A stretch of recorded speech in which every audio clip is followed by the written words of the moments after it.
누가복음 17장 11절에서 19절까지 한 목소리로 같이 읽겠습니다. 시작. 예수께서 예루살렘으로 가실 때에 사마리아와 갈릴리 사이로 지나가시다가 한 마을에 들어가시니 나병 환자 10명이 예수를 만나 멀리 서서 소리를 높여 이르되 예수 선생님이여 우리를 불쌍히 여기소서 하거늘 보시고 이르시되 가서 제사장들에게 너희 몸을 보이라 하셨더니 그들이 가다가 깨끗함을 받은지라. 그 중에 한 사람이 자기가 나은 것을 보고 큰 소리로 하나님께 영광을 돌리며 돌아와 예수의 발 아래에 엎드려 감사하니 그는 사마리아 사람이라. 예수께서 대답하여 이르시되 10사람이 다 깨끗함을 받지 아니하였느냐? 그 9은 어디 있느냐? 이 이방인 외에는 하나님께 영광을 돌리러 돌아온 자가 없느냐 하시고 그에게 이르시되 일어나 가라 내 믿음이 너를 구원하였느니라 하시더라. 아멘. 할렐루야. 오늘 참된 은혜란이라는 제목으로 하나님 말씀 증거하겠습니다. 어제 몽골 선교사님이라고 하기엔 그냥 보통은 목사님들 생각하시는데 그냥 선교적인 목적을 갖고 나가서 사시는 분들도 있습니다. 그런 분들도 선교사님인 것 같아요. 그죠? 거기서 교회를 세우든 못 세우든 전도를 해서 예수님을 믿게 만들든 못 만들든 예수님을 전하고 그 나라를 하나님의 뜻대로 회복하고자 기도하면서 거기 나가서 사는 분들은 다 선교사님이고, 사실 국내에도 그렇죠. 우리 믿지 않는 가정에 혼자 믿음 생활 하시면서 믿지 않는 가족들 위해 기도하시고 하는 분들은 전부 다 선교사님이세요. 할렐루야. 하나님께서 그 가운데 함께 하실 것입니다. 자, 몽골에 있는 선교사님이 한 분 오셨는데 이번에 그 호텔을 하나 사게 되셨다고 해요. 몽골에 있는 호텔을 사게 되셨는데 그 호텔에서 이제 몽골 청소년들 위한 어떤 사업이나 또 장학 사업의 일이나 혹은 강의나 그런 일들을 또 하려고 계획을 하고 계시다고 하더라고요. 몽골은 동남아에 가는 것보다 비행기표가 조금 더 비싸대요. 그리고 몽골에 가면은 굉장히 고생스럽대요. 그래서 몽골로는 단기 선교 같은 걸 잘 안 가는데 저희 지금 첫째 아이가 초등학교 1학년 들어갔는데 같은 반에 몽골 친구들이 꽤 있습니다. 서너 명, 너댓 명 정도 있습니다. 25명이 한 반에 있는데 굉장히 많은 편이죠. 몽골은 생각보다 가까운 나라인 것 같아요. 몽골에 가면 광야가 있답니다. 광야. 지평선. 우리나라에서는 볼 수 없는 그냥 가도 땅인 거죠. 지평선이 보이는. 계속 가도 계속 지평선. 산도 없고 그냥 완전 평야예요. 근데 이제 몽골의 광야는 초원이라서 사막은 아니고, 그렇게 단기 선교팀이 오면 광야로 이제 간대요. 그래서 거기서 차를 타고 어느 정도 가서 거기서 팀을 내려주고 광야 체험을 한답니다. 1시간쯤 차를 이렇게 타고 가가지고 거기서 기다리고 차는, 거기 이제 내려준 팀은 걸어서 1시간쯤 광야를 걸어보는 거예요. 저는 그런 경험을 안 해봐가지고 어제 처음 와닿은 게 있었는데 뭐냐 하면 당장 그 이스라엘 백성들이 걸었던 광야를 생각해 보십시오. 당장 제가 만약에 저희 아내와 저희 부모님과 저희 애들 둘을 이제 손을 붙잡고 계속 가도 지평선인 광야에서 물이 없고 먹을 것도 없고 언제 끝날지 모르는 그 광야를 걷는다고 생각을 해보니까 이게 장난이 아닌 거예요. 성경을 볼 때는 이거 뭐 이스라엘 백성들 알면서 왜 계속 이렇게 불순종하지? 왜 자꾸 하나님 배반하지? 그렇게 이렇게 손가락질하면서 보던 느낌이 있었는데요. 직접 애들 데리고 부모님 모시고 거길 걸어간다고 생각해 보니까 이게 와, 장난이 아닌 거예요. 그걸 몇 년을 한 겁니까? 40년을 걸어간 거예요. 몽골 한번 가보실래요? 가면 굉장히 와닿을 것 같아요. 이스라엘 백성들이 왜 그럴 수밖에 없었는지, 그리고 하나님이 왜 그렇게 하셨는지가 굉장히 와닿을 것 같아요. 광야는 은혜로 사는 곳입니다. 할렐루야. 우리 인생을 광야라고 표현을 하잖아요, 보통. 그래서 우리도 사실은 인생을 뭘로 살아요? 하나님의. 동의하세요? 은혜로만 사세요? 이건 아니에요? 어떠세요? 은혜로만 사세요? 그냥 믿음으로 대답해 보십시오. 은혜로만 사세요? 은혜로만 살지 않으면 뭘로 사세요? 돈으로 사십니까? 욕심으로 사십니까? 성공으로 사십니까? 뭘로 사세요? 은혜로만, 사실은 광야가 그런 곳이었거든요. 하나님이 오늘 만나를 내려주지 않으면 어떻게 해야 돼요? 굶어야죠. 그날은 굶어야 되는 날인 겁니다. 그러니까 광야에서는 하늘을 볼 수밖에 없었다는 거죠. 우리는 은혜로 사는 사람들이라고 오늘 이스라엘, 광야의 이스라엘처럼 우리도 고백을 하는데, 사실은 정직하게 오늘 다들 대답하신 것 같아요. 은혜로만 살지 않는 것 같을 때가 많아요. 왜 그럴까요? 하나님이 은혜를 안 주셔서 그럴까요? 하나님이 은혜를 줬다가 약간 컨디션 좋으시면 주셨다가 안 좋으시면 뺏었다가, 그래서 은혜가 있었다 없었다 하는 걸까요? 아니겠죠. 그러면 내가 좀 영적일 때는 그 은혜가 탁 느껴지고, 내가 좀 육적이고 뭐 내가 좀 죄를 짓고 그러면 은혜가 탁 안 느껴지고 그런 걸까요? 이건 잘 모르시겠어요? 자, 우리가 은혜로 산다고 말하고, 은혜로 산다고 고백하고, 은혜로 산다고 믿으면서 은혜가 들어갔다 나왔다, 줬다 뺏었다 하는 것 같이 느껴지는 이유가 무엇인지 오늘 말씀을 통해서 좀 깨닫고, 그렇지 않으려면, 늘 은혜로 살려면 뭐가 필요한지 한번 말씀을 통해 생각해 보겠습니다. 자, 11절 보시면요, 예수께서 예루살렘으로 왜 가실까요? 이제 십자가를 지러 죽으러 가시는 겁니다. 사마리아와 갈릴리 사이로 지나가시다가, 사마리아와 갈릴리 사이로 지나가셨어요. 근데 한 마을에 들어가셨는데 들르신 거죠. 근데 거기에 누가 있습니까? 나병 환자 10명이 있었습니다.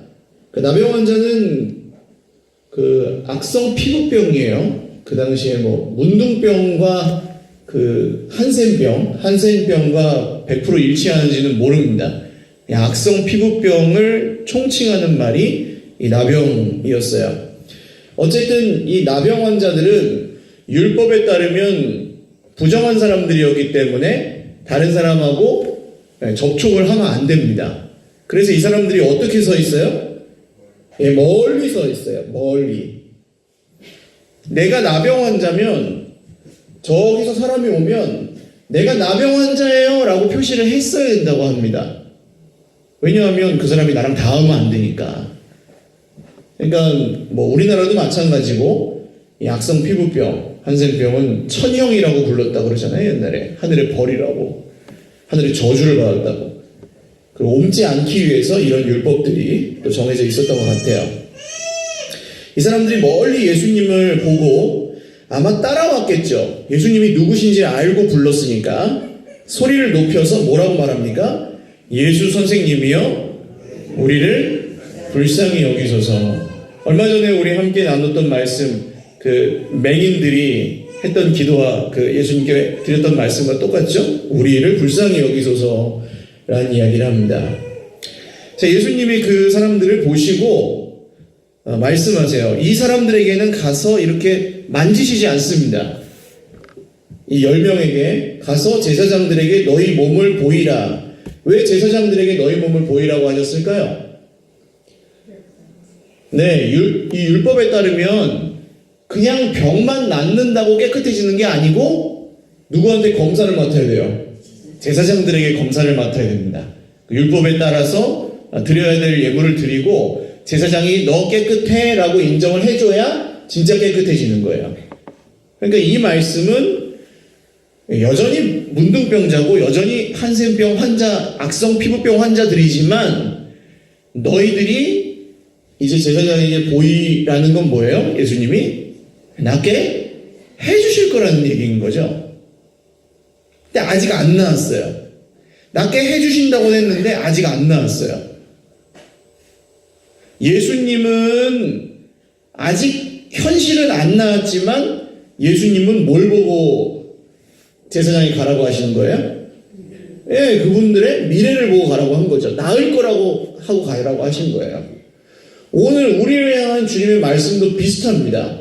우리를 그냥 우리 현실을 보면 우리는 죄인이고 우리는 부족하고 우리는 문제가 많고 우리는 연약하고 막 그런 거 굉장히 막 힘들어요.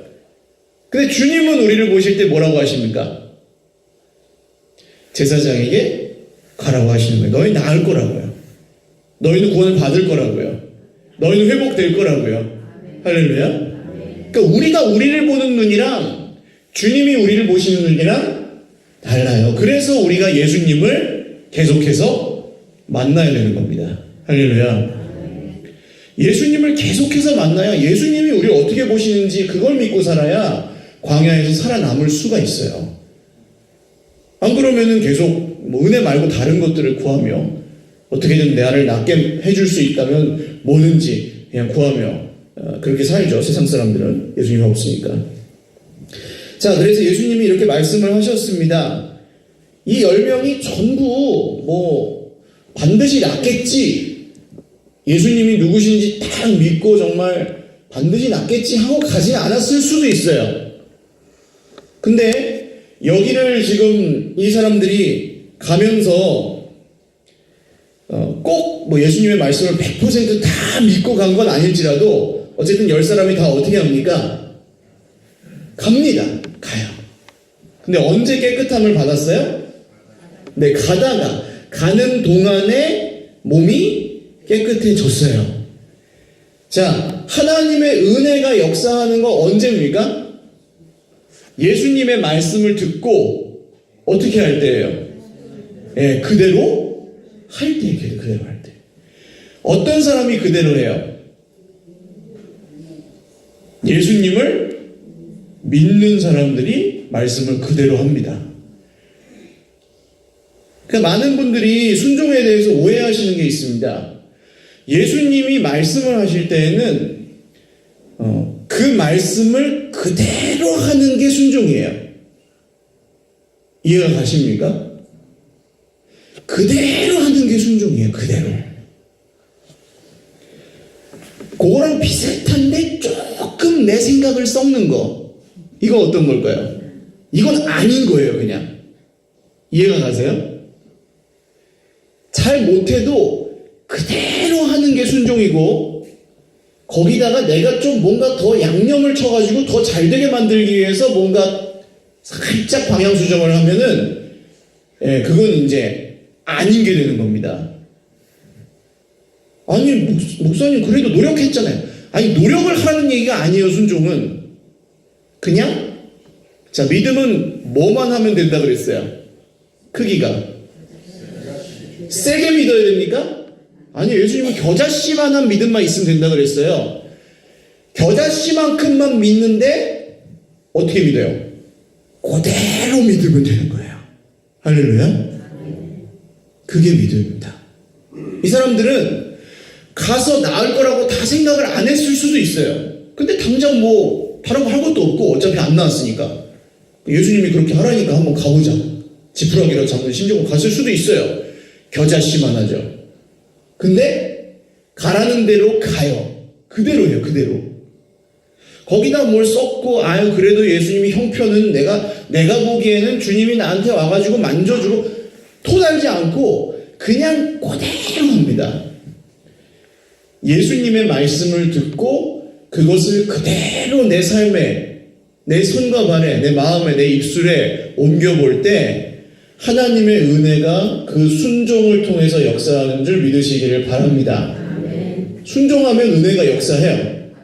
하나님께서 그렇게 하십니다. 반드시. 왜요? 하나님은 신실하신 분이에요. 신실이 무슨 뜻이라고 했습니까? 하나님 먼저 뭘 하세요? 사람에게. 그냥 막 하지 않으세요. 하나님은 먼저 뭐 하십니까? 말씀하세요. 그리고 신실한 건 무슨 뜻이라고 그랬어요? 말씀대로 이루시고 행하신다고요. 틀림이 있어요? 없어요? 없습니다. 세상 많은 분들이 하나님이 변덕스럽다고 생각하는데 절대 그렇지 않습니다. 그건 뭐 그리스 로마 신화의 신들이나 혹은 뭐 이렇게 잡신, 이방 우상 잡신들은 변덕을 부려요. 그래서 두렵게 만들어가지고 하게 만드는 그런 방식으로 믿습니다. 근데 하나님은 변덕을 부리지 않습니다. 말씀대로만 하세요. 할렐루야. 그래서 세상 사람들이 다 나를 배신해도 하나님이 나를 배신하지 않으세요. 그래서 우리가 여기에 생명을 걸어대는 겁니다. 그분에게. 그러니까 말씀하시면 그대로 하시기 때문에 하나님의 은혜는 순종을 통해 역사한다는 거죠. 여러분 오늘도 순종하실 때 거기다가 섞지 마시고 섞느니 조금만 하실 수 있기를 주님의 이름으로 축원합니다. 서툴러도 된다고요. 잘 못해도 돼요. 끝까지 못해도 돼요. 근데 오늘 섞지 말고 조금 틀지 말고 그냥 한 80%만 하지 말고 그냥 딱 그대로만 하는 거예요. 그대로만. 예수님 말씀대로. 할렐루야. 염려하지 말라. 아유 주님 어떻게 염려가 안 돼요? 자 보세요. 염려하지 말라. 염려하지 말아야지. 그런다고 염려가 안 됩니까? 염려는 그냥 이 속에서 지가 혼자 돌아다니는 거잖아요. 그죠? 뭐가 이렇게 딱 보이면 불안하고 뭐가 딱 이렇게 좀 안 좋은 것 같으면 두렵고 염려하지 말아야지 아니에요. 그럼 어떻게 하면 됩니까? 염려하지 말라는 율법이 아니에요. 누구를 믿으라는 거예요? 네, 예수님을 믿으라는 거예요. 그러면 염려가 그래도 되면 어떻게 하시면 되는 거예요? 네, 기도하면 되는 거예요. 주님, 제가 염려가 솔직히 되네요. 이걸 보니 심히. 근데 주님이 염려하지 말라고 하시니 제 마음을 그 말씀에 두겠습니다. 제 마음으로 그 말씀을 붙들겠습니다. 눈에 보이는 형편은 이런데 제가 그거 가지고 말하면서 살지 않고 제가 믿음으로 말씀을 붙들고 염려하는 말을 하지 않아 보겠습니다. 할렐루야. 이게 믿음이에요. 그 사람 실수해도요, 주님이 그거 모르시겠어요? 이 사람이 중심이 어떤지?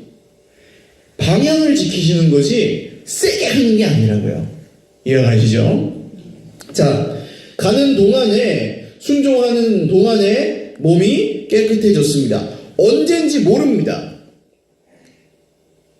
자, 예수님이 그 가나의 혼인잔치 결혼식에서 포도주가 떨어졌을 때 그 어머니 마리아가 여기 포도주가 떨어졌구나 하니까 내 때가 아닙니다 그러시면서도 이렇게 도와주시잖아요. 그때 이 사람들에게, 종들에게 물을 떠오라고 합니다. 물을 떠와가지고 이 큰 항아리에다가 붓죠. 그랬더니 이제 그거를 떠가지고 갖다 주라 그래요. 물을 떠가지고 갖다 주라 그러는데 언제 그 포도주를 변했을까요? 뜰 때 변했을까요? 아니면 가지고 가는 동안에 변했을까요? 아니면 입에 대는 순간에 변했을까요? 아니면 목을 넘어가는 순간에 변했을까요? 모릅니다. 성경에 안 나와가지고 몰라요. 언제 변하는지 몰라요. 근데 분명한 사실은 뭡니까? 순종하는 동안에 변합니다. 동안에. 그렇죠. 동안에. 나아만 장군 같은 사람, 오늘 말씀에 나온 나병 환자들과 동류죠. 나아만 장군. 이 시리아라는 그 아람이라는 나라의 아주 1인지하 만인지상 영의정 재상을 지내는 큰 장군인데 몸의 병은 못 고치는 거예요, 자기가. 그래서 와가지고 엘리사한테 왔더니 엘리사가 나와보지도 않고 요단강에 몸 씻으래요 하고 제자가 빼꼼하고 그냥 들어가 버리는 거예요. 우리나라에 강이 없어가지고 내가 여기 요단강 개천에서 씻겠냐 하고 막 집에 씩씩거리면서 열받아서 가는데 부하들이, 아니 장군님, 요단강 씻는 게 뭐가 어렵다고, 그거보다 더 하라는 공중제비를 7번 돌라 그래도 할 것을 요단강 씻는 게 뭐가 어렵다고 그걸 안 하고 갑니까? 여기까지 와가지고 열받아가지고. 듣고 보니까 맞아요. 나만 장군이 씻으러 들어갑니다. 한 번, 두 번, 세 번. 어떻게 생각했을까요? 나만 장군이 내가 7번만 씻으면 나으리라 그랬을 수도 있고, 내가 지금 이 무슨 뻘짓을 하고 있는 거냐 그랬을 수도 있어요. 왜냐하면 한 번 씻으니까 7분의 1 났고, 두 번 씻으니까 7분의 2가 났고, 세 번 씻으니까 7분의 3이 났고, 그렇지 않았을 가능성이 크거든요. 조금씩 좋아지면 신나서 씻죠. 근데 7번 다 씻을 때까지도 아무 변화가 없었을 수도 있어요. 7번 씻고 물에서 나왔을 때 나왔을 수도 있어요. 그게 언젠지도 안 나와요, 성경에는. 근데 분명한 사실은 뭡니까? 순종하는 동안에 나왔다고요. 할렐루야.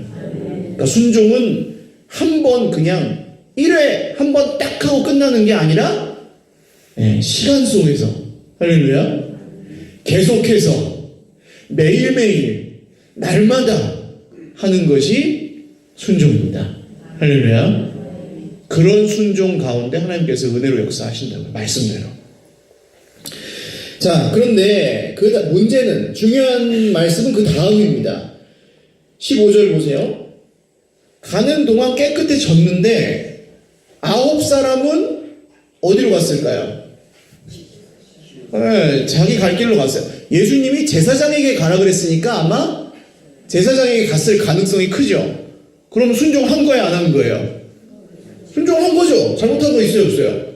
없죠. 제사장에게 가라고 그랬으니까 간 거예요. 제사장에게 간 겁니다. 순종했어요. 근데 한 사람이 어떻게 합니까? 자기가 나은 것을 보고 큰 소리로 하나님께 영광을 돌리며 돌아와 그랬어요. 돌아와. 돌아왔습니다. 한 사람만. 왜 돌아왔을까요? 네, 예수님한테 감사를 하려고 돌아왔습니다. 자, 16절 보세요. 예수의 발 아래에 엎드려 그랬어요. 아까 도와주세요, 우리를 긍휼히 여겨주세요 할 때는 어디 서 있었어요? 멀리 서 있었어요. 지금은요, 가까이 발 아래에 엎드려. 이 말은 발에 아주 가깝게 붙어 있었다는 뜻입니다. 발 옆에 이렇게 거의 얼굴을 대고 주님하고 엎드려 있었다는 거예요. 아까는 멀리 서 있던 그 사람이 지금은 가까이 와서 예수님 앞에 엎드려 감사를 합니다. 은혜로 사는 사람은 누구에게 돌아와요? 네. 은혜로 구원을 받은 사람은 누구에게 가요? 예수님에게 갑니다. 그럼 다른 사람들은 그럼 불순종해가지고 가다가 나음을 입었는데 예수께 안 돌아와서 다시 나병에 걸렸느냐? 그렇지 않습니다. 그건 은혜예요. 하나님 은혜를 받았어요. 근데 그 사람들 집에 가보니까 어땠을까요? 형편이. 오랜만에 집에 와보니까 어땠을까요? 식구들이 집에 없을 수도 있죠.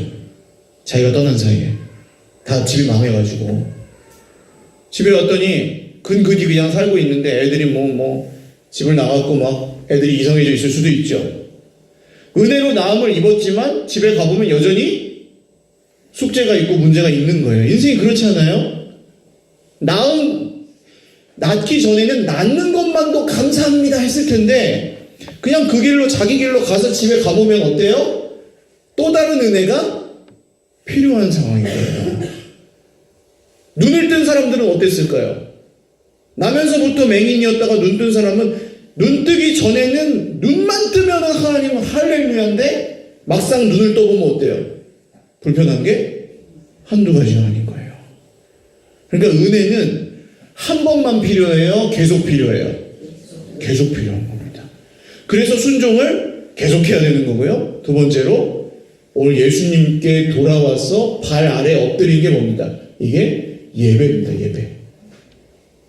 은혜가 우리 삶 가운데 계속 흐르게 하려면 첫 번째로 순종, 그 다음에는요 예배라는 거예요. 예배는 근데 도구가 아니죠. 내 삶에 뭔가 받아내려고 하는 그 은혜가 계속 내 삶에 인위적으로 흐르게 하는 뭐 그런 기술이 아닙니다.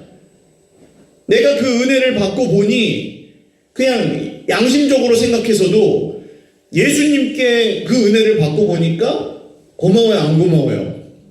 그럼 가는 거예요, 예수님한테. 은혜를 받았어요. 자, 이건 이제 우리 실생활로 한번 적용을 해보면 좀 이해가 쉬우실 것 같아요. 은혜를 받았어요. 아침에 성경 보고 주님이 나를 이렇게 구원하셨구나 하고 아멘 아멘 하고 기도하고 할렐루야 하면서 찬송하며 집에 갔어요.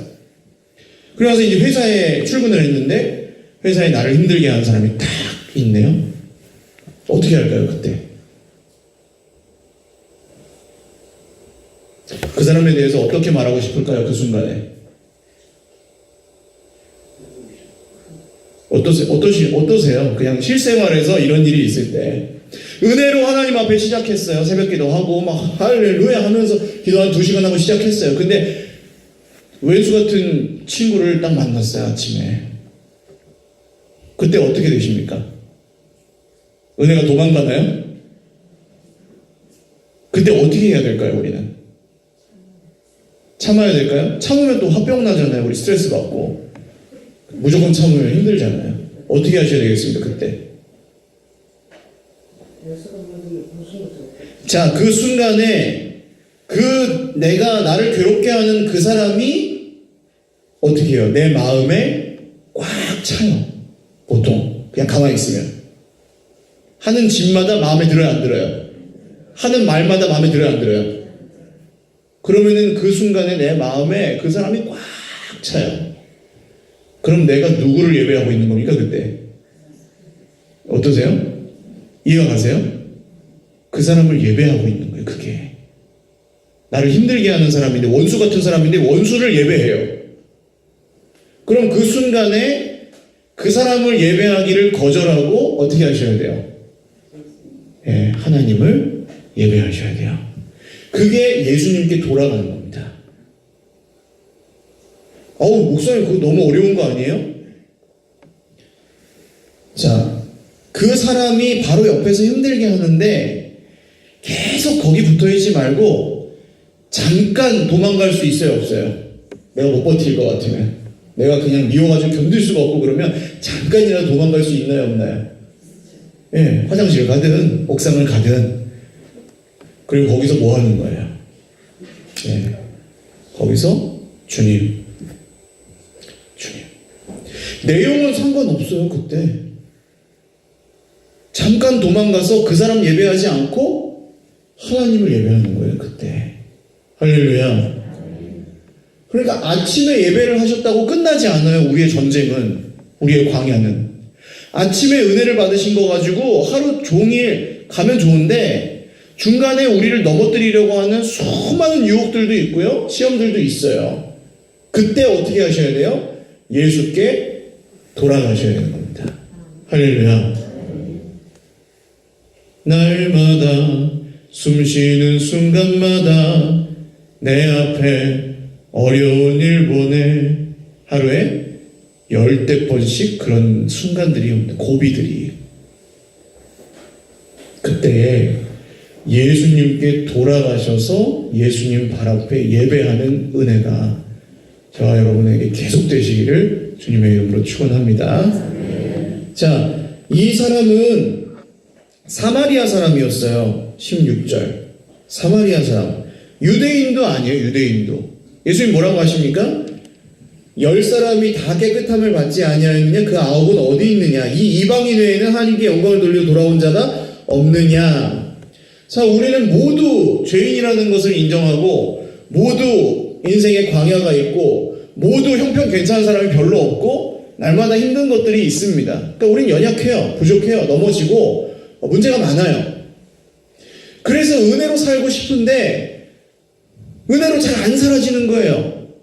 그게 우리 인생의 문제 아닙니까? 자꾸 멀어지고 자꾸 아닌 것 같고 자꾸 내가 잘못해갖고 더 안 되는 것 같고 그런 생각이 들잖아요.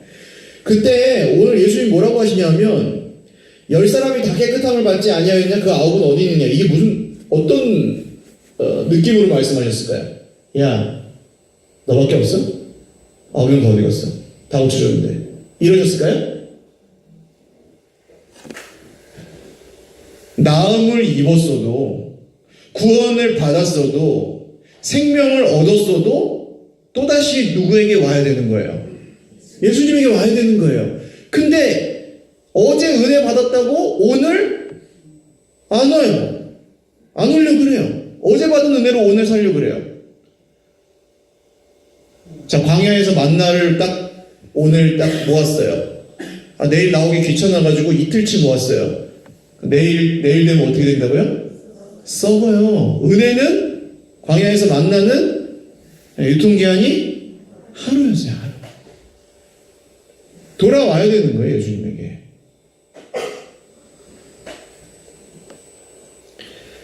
근데 그 사람이 돌아왔던 사람이 어떤 사람이었습니까?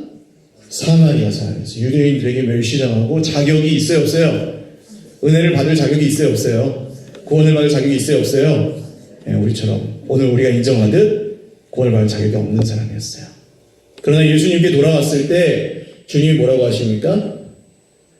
일어나서 가거라. 네 믿음이 너를 구원하였느니라. 할렐루야.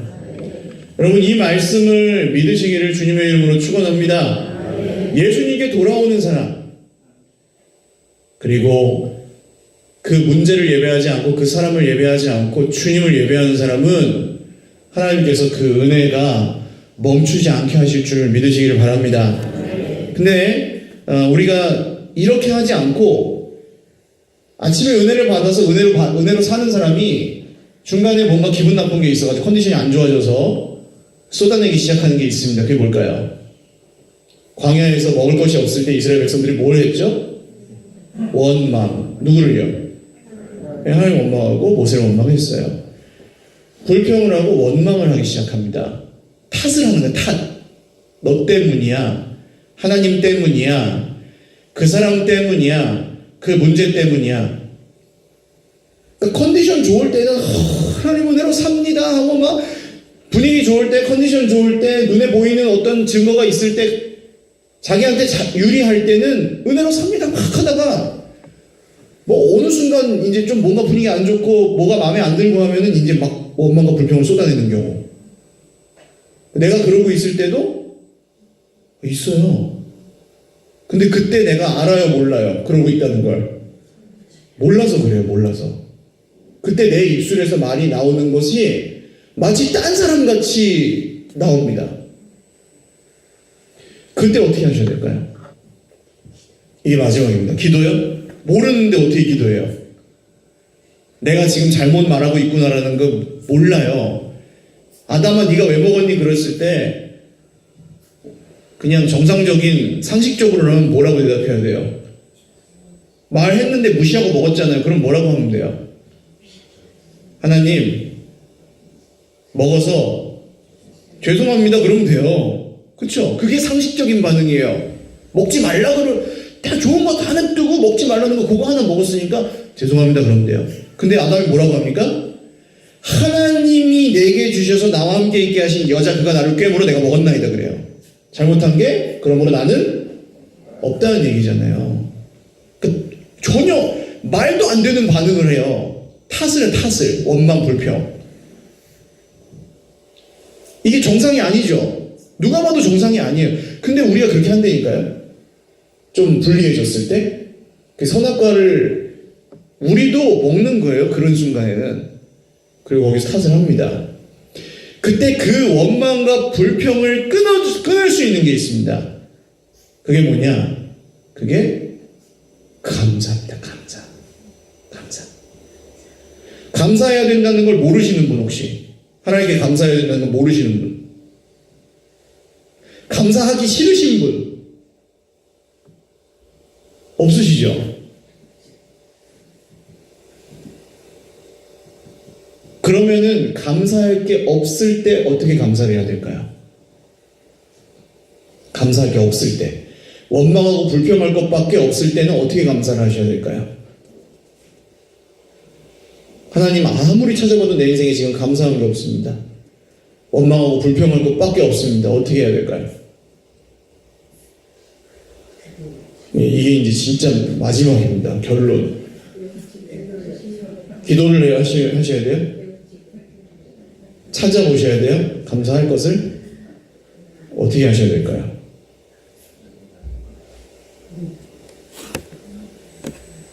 자, 눈에 보이는 형편을 봐서 감사할 게 없어요.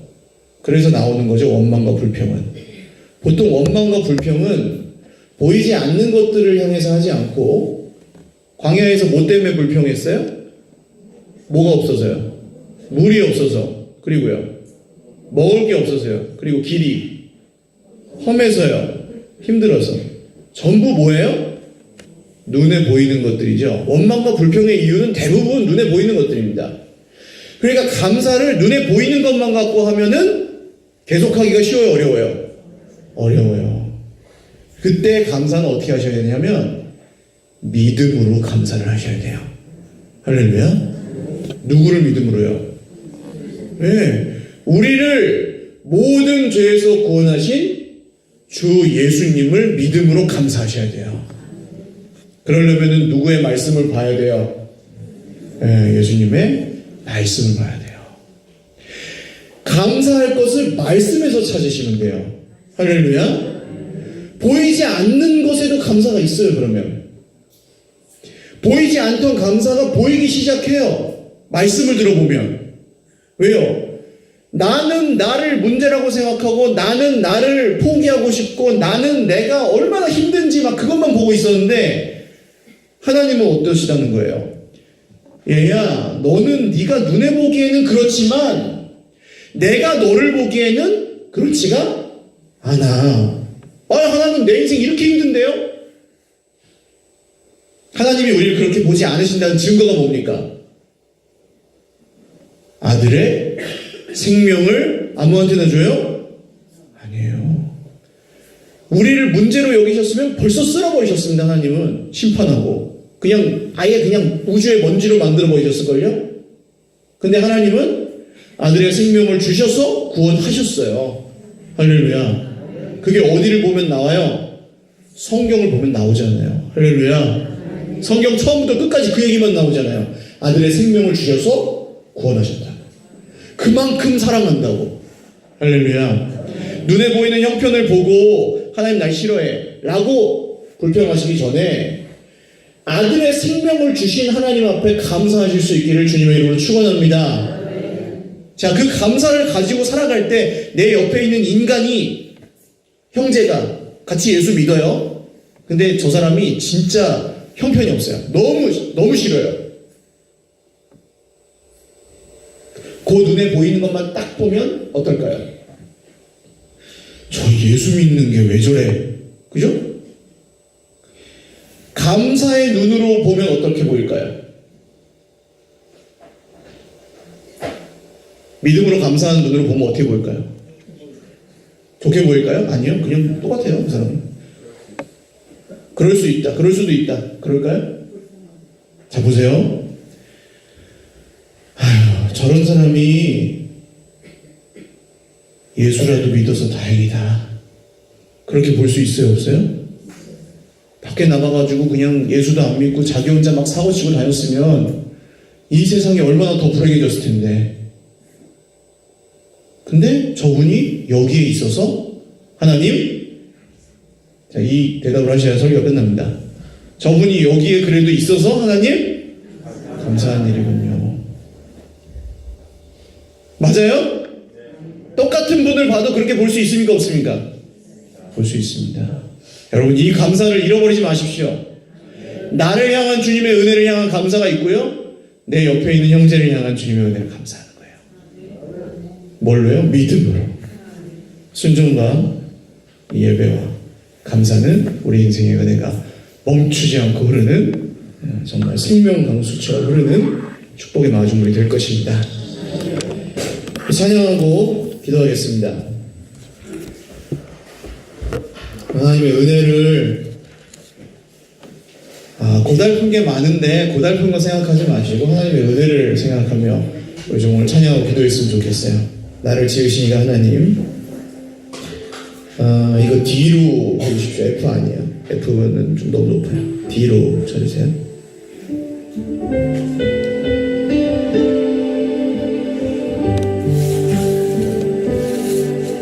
나를 지으신 이가 하나님, 나를 부르신 이가 하나님, 나를 보내신 이도 하나님, 나의 나 된 것은 다 하나님 은혜라. 날 달려갈 길 다가도록 나의 마지막 꿈을 다하도록 나로 그 십자가 품게 하시니 나의 나 된 것은 다 하나님 은혜라. 잠깐만요. 은혜가 넘쳐가지고 더 높게 부른 것 같아요. D로 좀 부탁드립니다. 네, 악보를 제가 부탁한 코드대로 뽑아주셔야 돼요.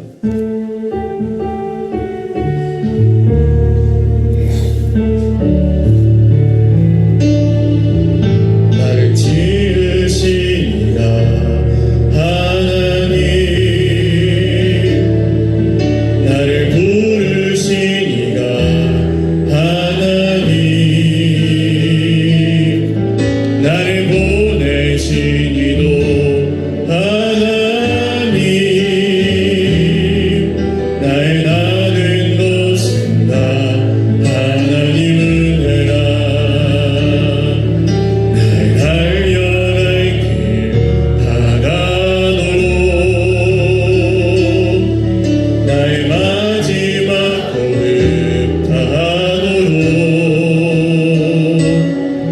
나로 그 십자가 품게 하시니 나의 나 된 것은 다 하나님 은혜라. 한량없는 은혜, 바꿀 길 없는 은혜, 내 삶을 벗사는 하나님의 은혜, 나 주저함 없이 그 땅의 맑음도 나를 붙드시는 하나님의 은혜. 기도하겠습니다. 하나님, 광야 인생 가운데 은혜가 필요합니다. 은혜 밖에는 사람이 아무리 내 비율을 맞춰준다고 해도, 문제가 내 마음대로 아무리 해결이 된다 해도 주님의 은혜 밖에는 사실 없음을 우리가 오늘도 경험합니다. 주님, 오늘 이 광야 생활 가운데, 인생의 광야 가운데 주님의 은혜를 구하오니 주님, 우리가 보는 눈이, 또 우리가 살아가는 삶이, 우리의 입술이 오늘의 말씀대로 우리는 자격이 없지만 주님께 돌아오고 주님께 돌이키고 주님께 순종하고 주님께 예배하고 주님께 감사함으로 바뀌게 하여 주시옵소서. 우리 주님 한번 부르고 같이 기도하겠습니다. 주여, 살아계신 주님, 오늘 주님의 은혜 가운데 저희를 불러주시고 구원하여 주신 것을 감사합니다.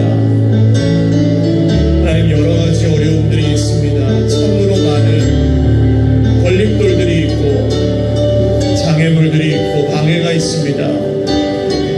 그러나 그 가운데에도 하나님의 은혜가 있습니다. 오늘 말씀 가운데 다시금 우리 인생에 정말 이렇게 어렵지 없지만 주님이 주신 은혜를 발견합니다. 그리고 그 은혜가 우리에게 순종하는 가운데, 우리가 하나님 앞에 감사하며 예배하는 가운데 회복됨을 믿습니다. 주님, 우리 입술에서 모든 원망과 불평과 불신앙의 말들이 오늘 주 예수님의 이름으로 끊어지게 하시고, 우리의 두려움과 불안이 말씀 가운데 사라지게 하여 주시고, 주님, 우리와 함께 하시는 주님을 의지하여 오늘도 능히 이길 수 있도록, 오늘도 능히 나아가 승리할 수 있도록 주여 은혜를 베풀어 주시옵소서.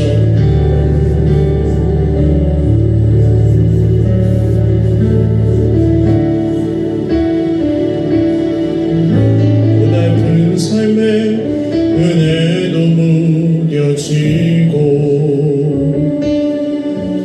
곧 사라질 것에 내 맘 두네. 헛되고 헛된 것들을 바라보며 그 은혜를 놓치며 살았네. 주어진 삶을 묵묵히 살아가며 날 붙드신 주 예수를 보내. 사망 가운데 놓여진 나의 삶을 날 건지신 그 이름 예수. 나의 한숨을 바꾸셨네. 주를 향한 노래로, 소망의 노래로 나의 눈물을 거두신 주 예수 이름 안에 살게 하소서. 고달픈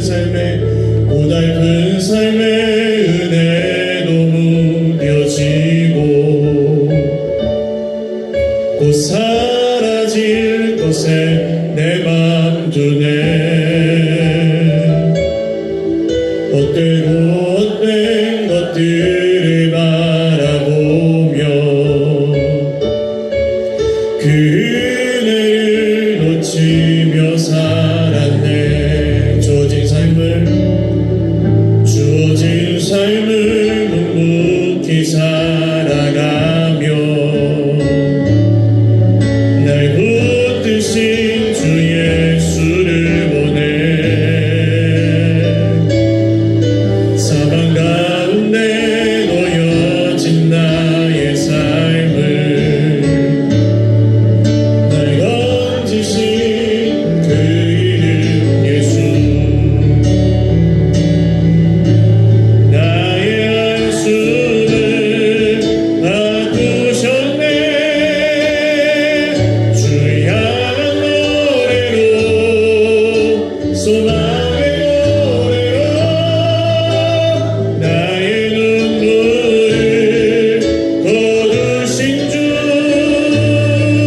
예수 이름 안에 살게 하소서. 나의 한숨을 바꾸셨네. 아멘. 나의 한숨을 바꾸셨네. 주를 향한 노래로, 소망의 노래로 나의 눈물을 거두신 주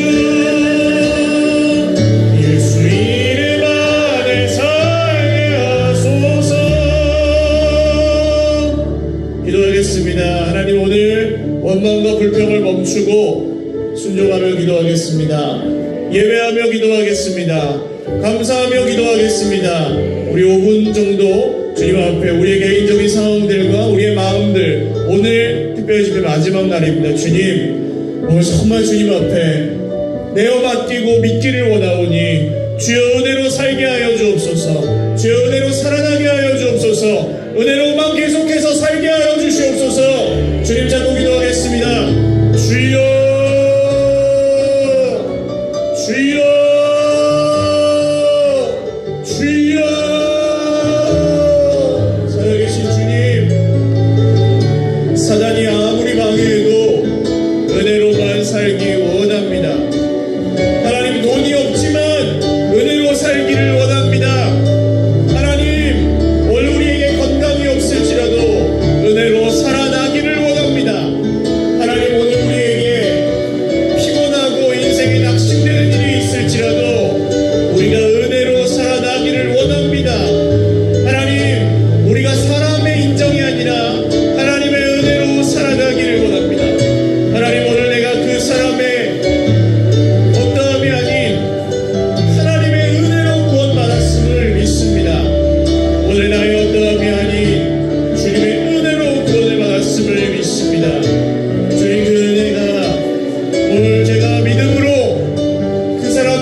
감사의 입술, 찬양의 입술로 변화되게 하여 주십시오.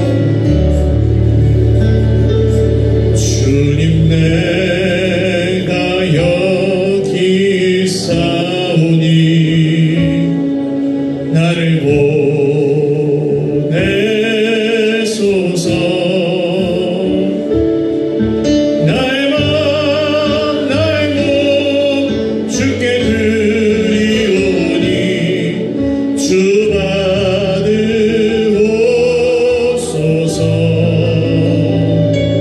주님 내가 여기 있사오니 나를 써주소서.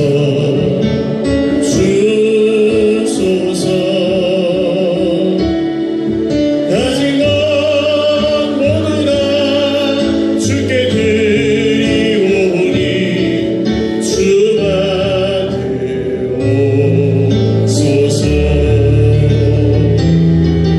할렐루야.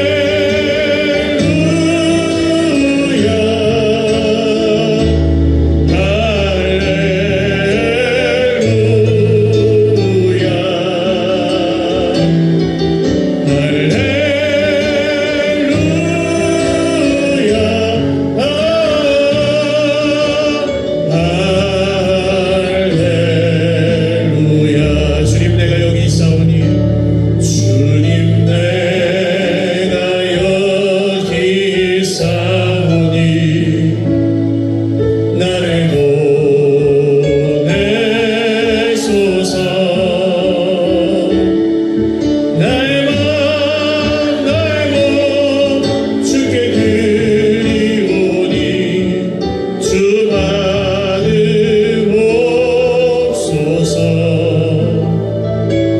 주님 내가 여기 있사오니 나를 써주소서.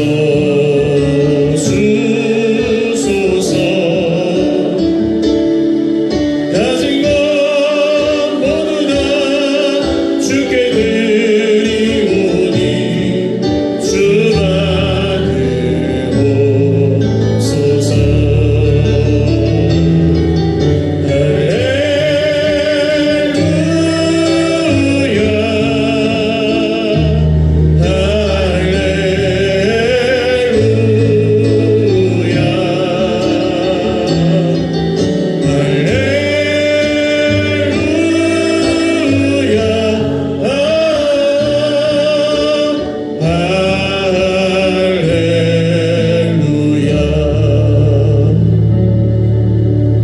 여러분 마지막 기도입니다. 여러 가지 방해가 있으실 겁니다.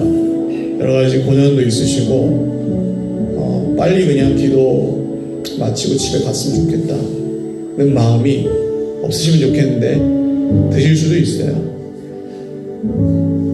근데 오늘 이거 한 가지 마지막으로 기도하겠습니다. 주님,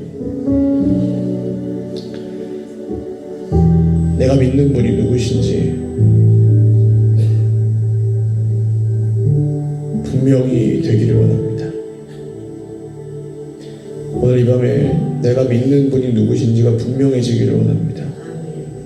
그리고 내가 이 광야 같은 세상, 사람 때문에 고달프고 문제 때문에 시달리고 죄 때문에 억눌리고 세상에 깨어지는데 광야 같은 세상에서 내가 은혜로 살 것인지 은혜로만 살 것인지 아니면 이것저것 섞어서 그래도 이 정도면 잘했지 하며 살 것인지 선택하기를 원합니다. 벼랑 끝에서 뛰어내리는 용기가 필요한데 주저하고 있는 면이 있습니다. 주님, 긍휼히 여겨주셔서 절대적으로 주님 믿고 신뢰할 수 있도록, 두려워하지 않고 그 길 걸어갈 수 있도록 오늘 이 밤에 제가 잘 선택할 수 있게 하여 주옵소서. 믿어지게 하여 주옵소서. 그리고 오늘 이 밤에는 좀 믿어질 때까지 기도하셨으면 좋겠어요. 언제까지일지 모르겠습니다. 근데 주님, 제가 이 광야를 살아갈 힘, 우리의 능력이요 소망이요 구원이신 주님이 믿어질 때까지 기도하겠습니다. 그래야 다른 거 의지하지 않고 살 수 있을 것 같습니다.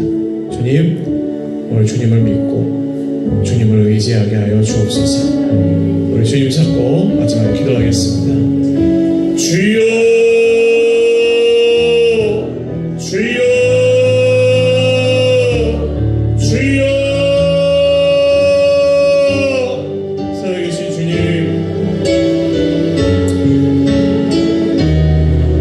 핑계대고 탓하고 원망하고 불평하며 미워하고 분노하며 주님의 은혜를 거절하고 있습니다. 주님이 우리를 긍휼히 여겨주셔서 상한 마음을 고치시고 오늘 우리가 믿는 분이 누구신지, 우리가 의뢰하는 하나님이 누구신지 오늘 이 밤에 더욱 분명해지게 하여 주시고 우리의 믿음이 선명해지게 하여 주시옵소서. 하나님이 하나님이심을 믿게 하여 주시고 광야 같은 세상에서 은혜로만 살 것인지 아니면 나의 힘과 공로와 의지로 나의 의로 살아갈 것인지, 목숨보다 더 소중히 여기는 그 나의 의, 나의 경험, 나의 기준과 상식, 주님, 오늘 주님의 십자가에 완전히 배설물처럼 여겨질 수 있도록 이것은 주님이 하실 일이군요. 주님, 우리를 긍휼히 여겨주시옵소서. 고집 부리고 자존심 세우고 하나님, 우리가 정말 알면서도 깨어지지 않았던 것들, 알면서도 고집 부리고 있는 것들, 원망하고 탓하고 있는 것들, 아무리 합당해도 주 예수님 앞에서는 합당하지 않은 그것을 주님의 사랑으로 주님의 은혜로 오늘 변화시켜 주시고 깨뜨려 주시옵소서. 우리의 반이 평안의 복음에 준비한 것으로 무엇이시는 복된 발걸음이 되게 하여 주십시오.